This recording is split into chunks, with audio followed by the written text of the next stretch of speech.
Like when you're trying to learn a new language, there's the idea that you should just practice the conversational side of it and not even worry about the technical aspect. And it seems like a lot of these jobs, although they are technical jobs, a lot of it comes down to the conversational side of it and knowing what it is, the lingo, the jargon, whatnot. Yeah, it was very difficult for me in the early days at Grand Circus when I was meeting with employees. I was being bombarded with like, what's an API?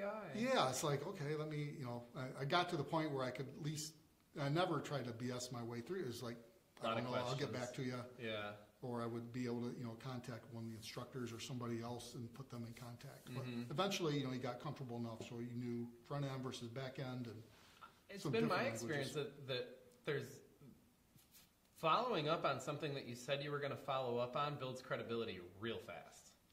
Just boom. Yeah. How simple is that? But it does.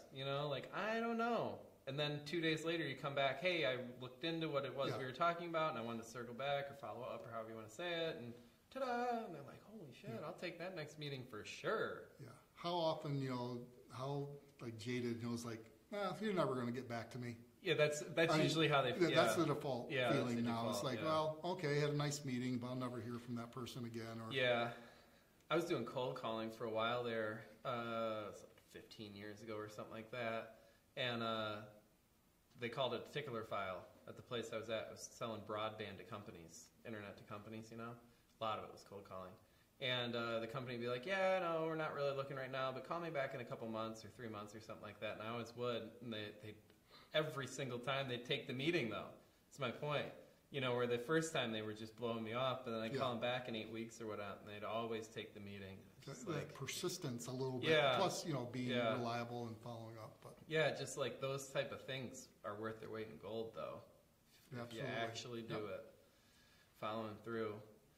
What's a good success story from one of your students? One of the past alumni, one of the 200 alumni. Is anything? Oh, we have Jessa Challa. Oh yeah, Jessa. Yeah,